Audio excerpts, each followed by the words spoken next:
Hello, everyone. My name is Mark Kageyama, and I'd like to welcome everyone here to Be Your Own Hero.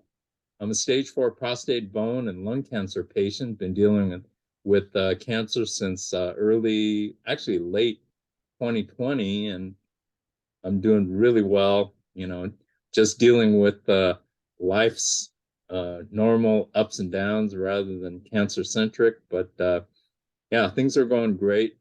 I'm happy with the way things are going. I feel fantastic and meeting some super great people along the way. And one of those people I'd like to reintroduce, and her name is Kezhal Dashti. And Kezhal is from Texas. And this is actually part two of our uh, two-part series. Uh, we did an interview which I posted a couple of weeks ago, which you could take a look at as part one, but we're going to resume here with part two. So I'd like to reintroduce Kezhal, who's got, look at that beautiful smile. So welcome, Kezhal. I'm so happy to be back. I really loved our discussion last time, so I'm happy to talk some more. That's awesome. That's awesome. Okay, so let's pick it up where we left off, and we're discussing before we went on air here. And let's talk about your college experience, going to school and dealing with cancer and insurance and things of that nature. So the floor is yours. Well, I will say I grew up without health insurance. I was, my father was an entrepreneur, a serial entrepreneur. He had a very successful printing equipment business, but it was, income is so inconsistent as an entrepreneur. Sometimes you'd go months without a sale. So he couldn't afford to get us insurance, especially this was pre-Obamacare. So it was like insurance was very, very, very expensive. And for 4 people, he couldn't afford to carry insurance. But luckily, when I went to TCU didn't give an option. They basically said if you don't have insurance via your parents or outside of the school, then it is mandatory for you to use TCU's health insurance, which was at that time, it was like Aetna or something. So I went ahead and took it. It was like, at that time, I remember it was like 800 a semester, which back then I thought was like so much money. Wow. But now I'm like, wow, that's a deal. Yes, Even with that Obamacare, is I don't get it that cheap. wow. So it was really great. But again, growing up, I had my pediatrician. We would go to him because he would give us a really good cash price. And so it wasn't obviously like on my radar. Like I said, on the last podcast I didn't go to the doctor often because of this. I mean, going to the doctor was really expensive. So we only went when we really needed to. So when I found out, obviously in college, I was really lucky that I had this honestly amazing, amazing insurance, because I was telling you before we started this, I remember looking at some of the bills, and I think it was around $500,000 for just 2 months of chemotherapy. It was insane.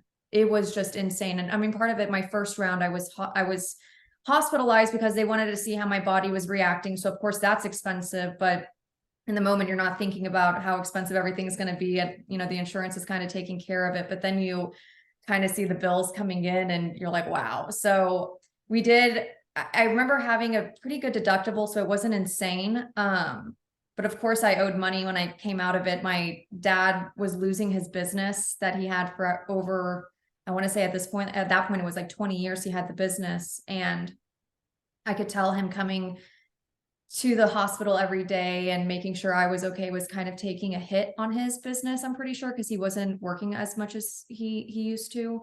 So the business was failing. And I remember I took over the health bills. I told him, I was like, this isn't your responsibility. Like when I was done, I was like, this is my responsibility and I want to take it on.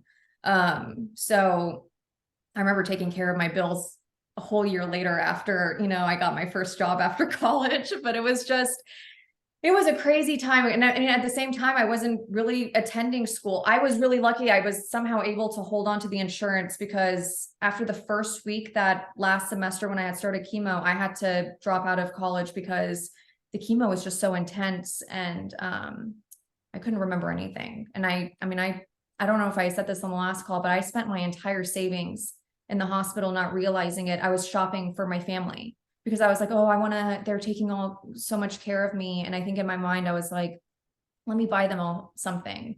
But I blew right through all my money almost. So I was buying like Nikes and Lululemons for them. I was just like, they can have everything. I wanna take care of them. They're taking so much care of me. And it was just, I will say, having cancer in college is a very interesting. I mean, there's never a good time to have cancer, obviously. Every moment in your life is pivotal in some way, but college is really a weird one. And so unexpected. When you're in college, you feel like you're invincible, you're young. I was healthy. I mean, I didn't feel not healthy. I didn't drink a lot either. I really wasn't one of those crazy party animals in college. I was a good kid. I really was. I was calm. I kept to myself. I had started working. I was working for a really popular radio show here called Kid Craddock in the Morning. Let me pause you right there, okay? And it's a subject that I don't talk a lot about here, but it's a subject that needs to be addressed. Mm-hmm. And you mentioned that, you know, you saw bills of $500,000. Let's talk about, you know, the financial hit Yes. that people take when going through cancer, and what your thoughts are, and what do you think needs to change?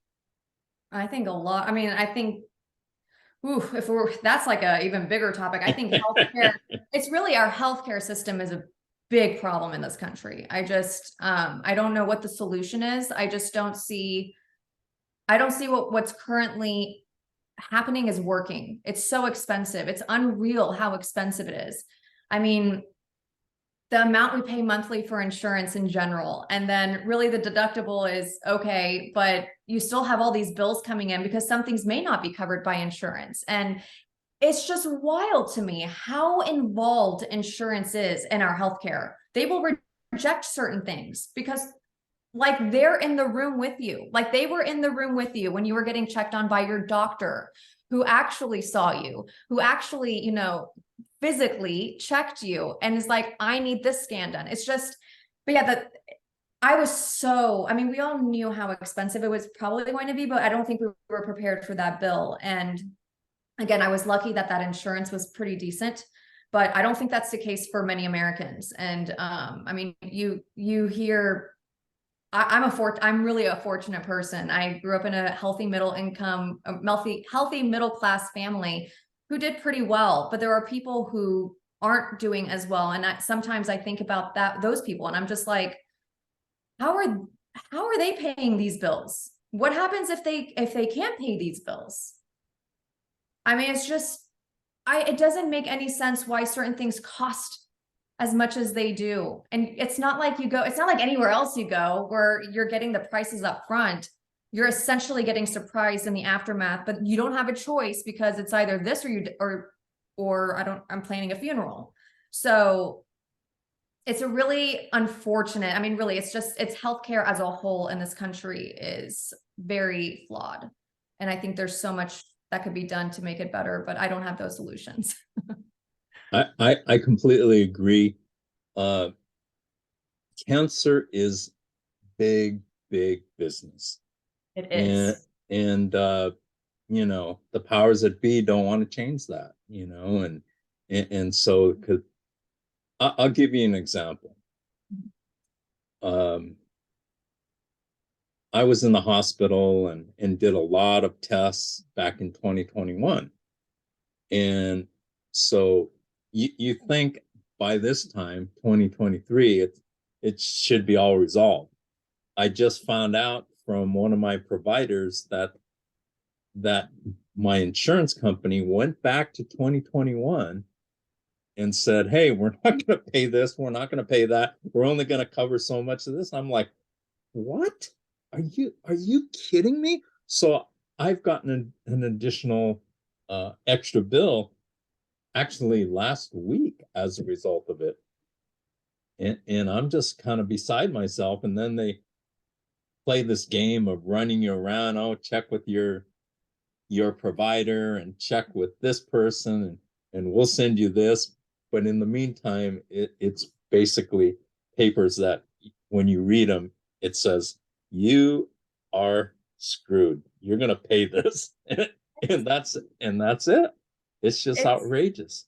outrageous. And it's something else that's, I don't want to like talk so badly about the hospital that I currently go to. I love that hospital. They have amazing doctors, but something that irks me with them is, for example, I'll get a bill and I've called before to negotiate it because it's outrageous. I'm not paying $4,000. I don't have $4,000 to just hand over. If I have $4,000, it's going to feed me and my family before it goes to that hospital. I hate to say it. That's just the truth. I'm not losing my home for this hospital who is, by all means, they just opened up a new facility and it looks nicer than anything I've ever seen.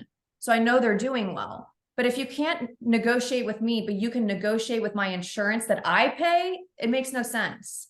But you want me to pay you and you're saying I can't negotiate this. It doesn't make sense. It's just parts of it that I'm just, it's the patients that essentially are taking the hit. And that's why it just bothers me. I'm like, you're in this business to help people. Are we not? This feels very, I mean, I'm all for capitalism. I own my own business, but it feels very much like a business now than it is helping people when they really need it. It just, it doesn't feel right. And like another thing my hospital did, for example, when I was having chemo, that my family and I really did not like this because again, we were not wealthy people by any means, again, healthy middle class. But we would go to this hospital and it had valet and that was the only option you had. And so now I have to worry about tipping the drivers. I have to worry about,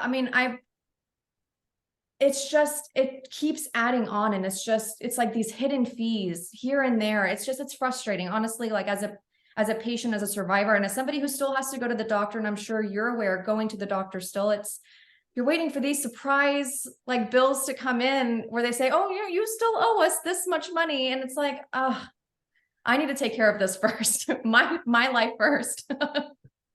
I completely agree. And the approach that I took was, if I'm alive, then I have the opportunity to deal with, the financial aspect of cancer, which, I'm going to be dealing with it for a long time as you have as well. And because it's just the cost of it is just so exorbitant. Oh yeah. For instance, I'm taking an injection for my bones to strengthen my bones, and that's the last one that I take. Mm-hmm. And this injection is like almost $8,000 every time I take it, which is ridiculous. I mean, I don't know how much it costs to make, but it's, what, The 50 pharmaceutical bucks? companies are greedy. Oh, They're yeah. so greedy. Right. And so as a cancer patient, we're always trying to juggle and navigate and I always put my health above the bills and so I'm dealing with, as we all are dealing with bills constantly, just trying to juggle. And in addition, I also eat, organically, which is more expensive, and I take a lot of supplements and things like that, which have proven to be the right thing for me because I'm doing really well. My prostate is cured completely, and my lungs and bones are doing really, really well. Mm-hmm. But it's not only the insurance and dealing with different providers, and all of a sudden you get a bill from a radiologist and another bill from another doctor that says, hey, this wasn't covered, and it's like, I don't even know you. And yet it doesn't matter. No. So the approach that I've taken is I come first, because if I'm not okay to, if I'm physically able to, then I could, next I could take care of my bills and Right. deal with the things that I need to deal with. But if I'm on my deathbed, you're not getting it, from me. Exactly. It's like, Right. So it's really, really a difficult situation because, when cancer comes knocking at your door, it doesn't say, hey, why don't you prepare for 6 months and, save up some money so that you could deal with cancer. It just comes and you have to deal with it. And many times people aren't able to work full time. Or, I mean, I'm amazed at people who work even part time because I was oh, to the point where I was so weak that I was going to bed at 6 o'clock in the evening and waking I up was at, bedridden. yeah, Yeah, it's how did I get so amazed by the people who like even people I knew who still continued school. I was just like, how are you able to still like do anything or function? I felt like I couldn't function. So yeah, let alone having to continue work to bring in money. That's another stress even on top of it. right. It is really a difficult situation. And that's why when people get cancer, they better have people around them that could help. And I'm so thankful for that, I've had incredible people around me, to this day.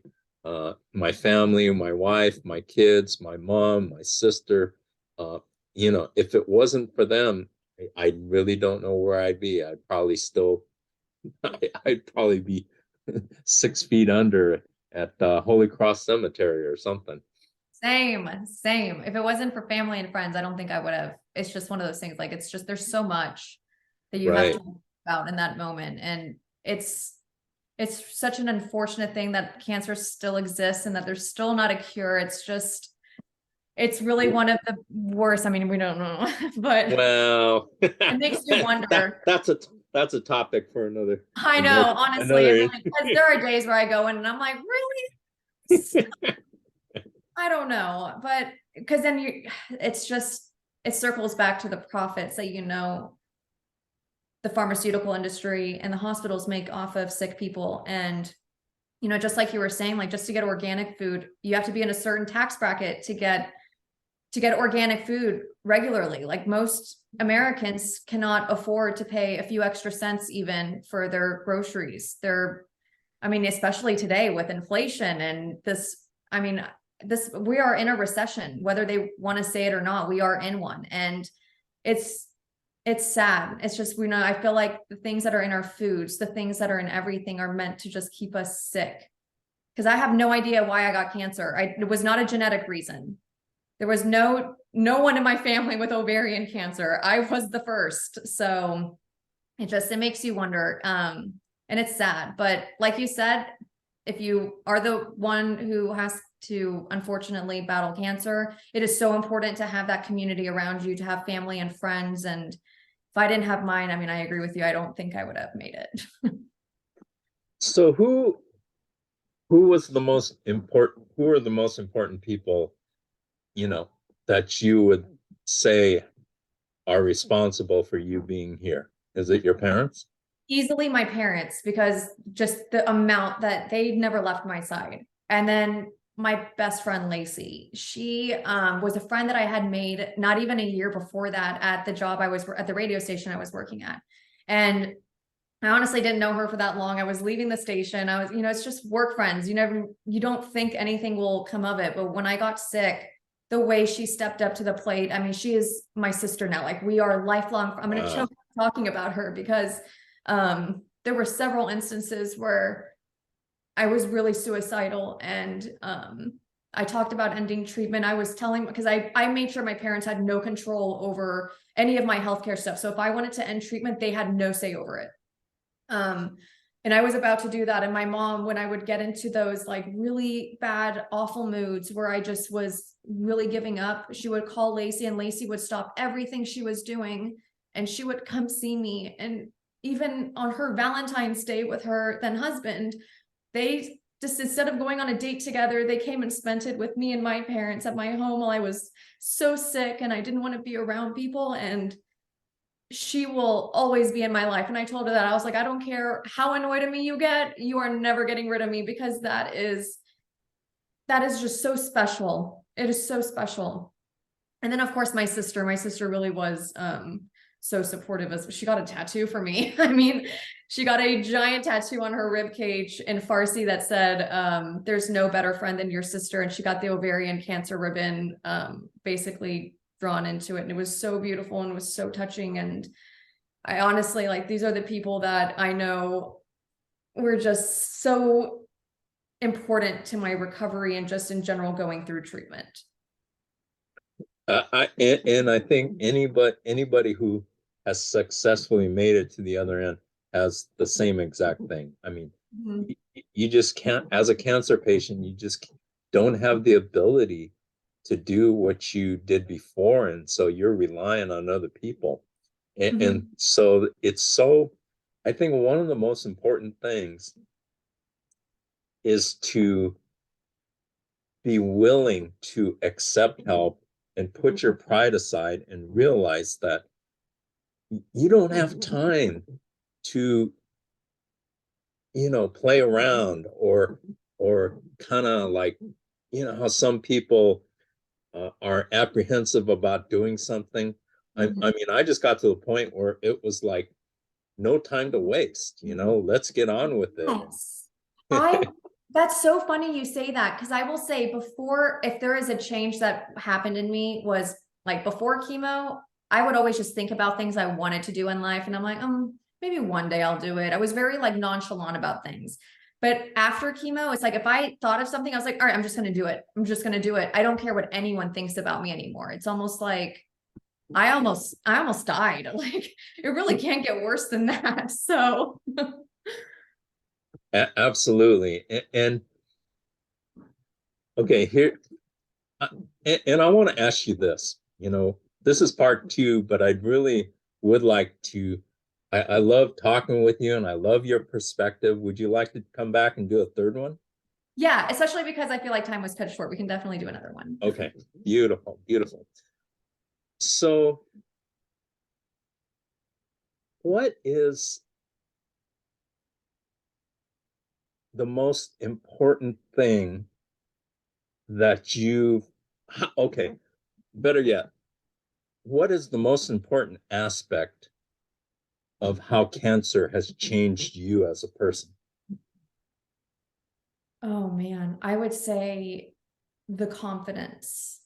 I I feel like I had some confidence before. I really wasn't. I mean, I think back to the person I was before cancer, and I was really worried about what people thought. I was one of those people who always, I mean, especially because of also the industry I was going into. I was going into the media industry, the entertainment industry is what I wanted. And it is a very judgmental industry. And I cared so much about little things that I didn't care about after. And it was just more, I did what made me happy afterwards. And it was really just the confidence boost.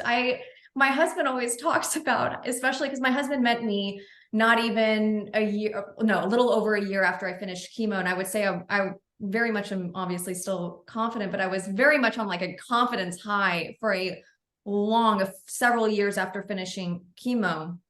And I was very just like, if I had my mindset on something, like I was in El Paso, I was like, I'm going to go work in Dallas. In a few years, I'm going to go work in Dallas. You just wait. I am that market size. I am meant to go work there. And everyone around me was like, no, be realistic. People after, this market go to, a more medium-sized market. And I was like, no, I'm going to Dallas. I'm going to go to a major market. That's my next job. And I was like, I'm good enough. I will be there. And if I'm not good enough, I will work until I get there. And I ended up it was just, I don't know what to say. It was just like an overflow of confidence. It was just like, I don't care. No, even if I heard a no, it didn't bother me. I was just in my mind, I was like, I'm trying. I almost lost everything. I mean, I always thought back to the moments where I was sitting in the hospital bed or sitting in bed at home sick, watching everybody else on social media, which social media, by the way, is just a killer of all joy sometimes. I was just jealous. I was like, gosh, I want to go do something. I want to live my dreams. And are my dreams about to end? Am I about to like not exist anymore? What's happening? So I think that's why for me afterwards, it was just like, I was so focused on what made me happy and I didn't care what anyone thought of me, and more, not like as if I was like not caring about disregarding people's feelings, obviously, but it was more just what made me feel confident, what made me happy is all I was focused on after chemo, because life really is so short. You don't realize it until, you know, you kind of have the Grim Reaper knocking on your door. I mean, there were times in the hospital, I turned to my mom, I'm like, am I going to die? Is this it? Because there were moments that, you know, I had those things. So yeah, my long-winded way of saying it was just my confidence was really the biggest thing. So I have one last question for you for this interview.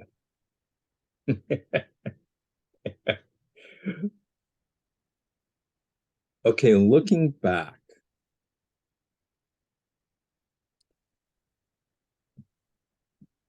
do you feel, and you've gone through cancer so much younger than I did, Mm-hmm. and I look at cancer for me as completely changing my life, Mm-hmm. completely.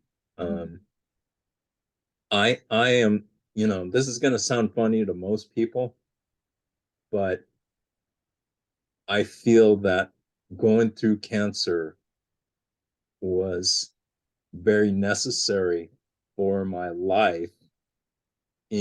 Other than, the disease part, it was very necessary for my life to make me who I am today. I Mm-hmm. mean, I am so grateful for the people that I've come in contact with and the things that I've learned, because Yes. I was just, you know, sleepwalking through life and not appreciating the things I do today. So what are your thoughts on that?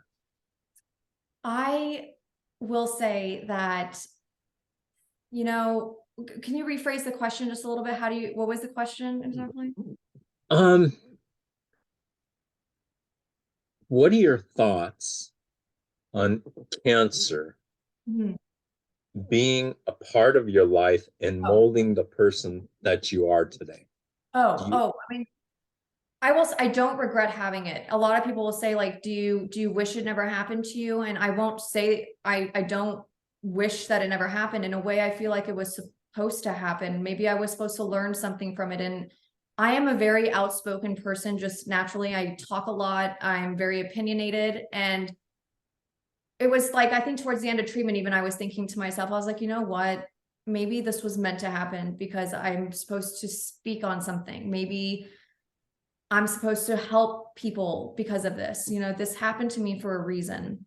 And of course, it's the community that I've met now since then too. Like I don't think if I never had cancer, maybe I would have never been involved in the community in general. And the people that I have met since are just, oh, some of the best people I've ever met. And this community obviously just continues to grow in the people that I'm meeting, but it's a shared journey that we've all kind of gone through, and it's another family almost. Like, for example, the ovarian cancer group that I'm a part of here, I'm on the board of the Be the Difference Foundation, and they raise awareness and funds for ovarian cancer.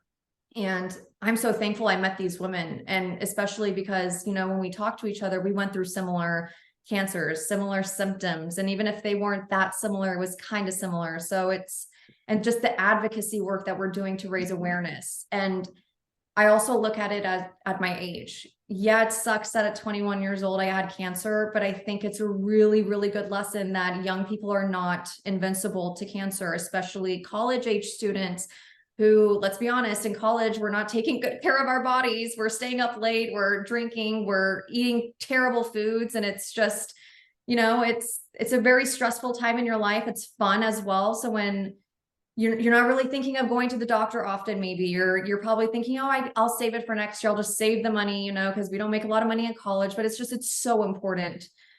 That's, I think, the message I've driven home just since finishing treatment. And when I do any advocacy work, is the thing that I pay attention to is age. And I love focusing on the young adult community, and I'm really more focused on getting young adults paying attention to their body and realizing that they need yearly checkups to, and if anything feels off, to push a doctor. Because there are times where doctors are like, oh, you're too young for this. And it happened in my case too. I was too young for cancer, supposedly, but I clearly wasn't. So I think it's changed me in a lot of ways for the better. It's very much now cancer is in my life every day. It's something I think about all the time, but it's not always a negative thing. And I more want to look at it in a positive way and kind of help more people, because unfortunately, there's no cure as of right now that's available to people. So until then, it's early detection. And that's what I hope to drive home. That's a beautiful answer, Kajal. Thank you so much for doing this part 2, and we're going to bring you back for part 3 because we didn't even touch on your advocacy and the things that you're doing. So we're going to get back to that. But wow, I just really enjoy speaking with you, and I think your answers are really, really insightful and helpful for people, and so that's really awesome. So thank you so much, Kajal. Thank you, Mark. And so what I'd like to do is share a couple of quotes from Dr. Norman Vincent Peale as we're going to close here. And so the first one is drop the 3 L's: lack, loss, and limitation from your vocabulary. And the second quote is, you can make yourself sick or well by the habitual thoughts that you think. Yes, thoughts can make you sick. Don't drain back into your body the diseased thoughts of your mind. Thank you so much for joining us here at the Be Your Own Hero. Let's help make this world a better place to live in. And if we all do just a little bit, we can help make this world what it should be. And so, make the most of every single day, every single hour, every single minute, and every single second. It's that important. Life is precious. And so make the most of it. And with that, I just want to thank everyone for joining us here at the Be Your Own Hero. Also, please subscribe, make a comment in the comments section, and we will see you next week on To Be Your Own Hero. Thank you very much.